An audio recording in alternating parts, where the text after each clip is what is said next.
Hello বন্ধুরা, আমি তোমাদের কাজল ম্যাম জ্ঞানজ্যোতি কোচিং সেন্টারের পক্ষ থেকে তোমাদের সকলকে জানাই আরও একবার স্বাগত। তো বন্ধুরা, আজকে আমি তোমাদের ইউনিভার্সিটির আন্ডারে যে টপিকটি নিয়ে আলোচনা করব সেটি হচ্ছে হরপ্পান সিল, মানে হরপ্পার লিপি বা যে সিন্ধু লিপি ছিল সেই সম্পর্কে কিন্তু আজকে আমি আলোচনা করব। তো আলোচনার আগে তোমাদেরকে একটা ছোট্ট ইনফরমেশন দিতে চাই। তোমরা যারা আমাদের কোচিং সেন্টারে এখনো যুক্ত হওনি কিংবা যুক্ত হতে চাইছো, তারা উপরে দুটি নাম্বার দেখতে পাচ্ছ, 6295916282 এবং 7076398606। এই দুটি নাম্বারের মধ্যে যে কোনো একটি নাম্বারে যোগাযোগ করে কিন্তু আমাদের সাথে যুক্ত হয়ে যেতে পারো। তো দেরি না করে কিন্তু আজকে টপিক সম্পর্কে আমি আলোচনা শুরু করছি। তো বলেছে যে হরপ্পান সিল বা সিন্ধু লিপি বা হরপ্পার লিপি যে ছিল, এখানে বলছে যে হরপ্পা সভ্যতার বিভিন্ন কেন্দ্র থেকে পোড়ামাটি, তামা ও ব্রোঞ্জের প্রচুর শিল যে আবিষ্কৃত হয়েছে। মানে হরপ্পা সভ্যতায় খনন কার্যের ফলে যে বিভিন্ন কেন্দ্র থেকে যে পোড়ামাটি, তামা এবং ব্রোঞ্জের কিন্তু প্রচুর শিল আবিষ্কৃত হয়েছে এবং এই শিলগুলির সংখ্যা ছিল প্রায় 2000। ঐতিহাসিকদের অনুমান বা ঐতিহাসিকদের ধারণা যে এই শিলগুলি প্রধানত ব্যবসা বাণিজ্যের জন্য কিন্তু তৈরি করা হয়েছিল এবং বলা হয়েছে যে আন্তর্জাতিক বাণিজ্যের ক্ষেত্রেও কিন্তু এগুলি ব্যবহৃত হতো।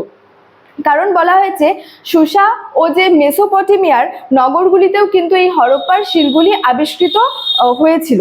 এই শিলগুলিতে বিভিন্ন জীবজন্তু এবং যে জলযানের চিত্র অঙ্কিত আছে। মানে এই যে শিলগুলি ছিল, এই শিলগুলিতে বিভিন্ন জীবজন্তু এবং যে জলযানের যে ছবি, এগুলো কিন্তু আঁকা রয়েছে এবং যা থেকে বোঝা যায় যে এই জীবজন্তুগুলি কিন্তু তাদের সুপরিচিত ছিল। মানে সেখানে যে বিভিন্ন জীবজন্তু এবং যে জলযানের যে ছবিগুলি অঙ্কিত আছে, তা থেকে বোঝা যায় যে এই জীবজন্তুগুলি কিন্তু তাদের চেনা ছিল। বলা হয়েছে আবার কিছু কিছু শিলে হরপ্পাবাসীরা ছবি এঁকে তাদের যে একটা মনের ভাব সেটা প্রকাশ করত, যেগুলি সিন্ধু লিপি বা হরপ্পা লিপি নামে পরিচিত ছিল, বা এগুলিকে সিন্ধু লিপি বা হরপ্পা লিপি কিন্তু বলা হয়ে থাকে।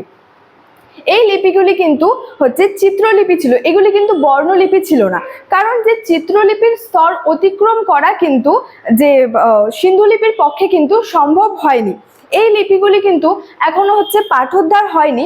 তবে বলা হয়েছে যে এই লিপিগুলি কিন্তু ডান দিক থেকে বাঁ দিকে কিন্তু পড়া হতো।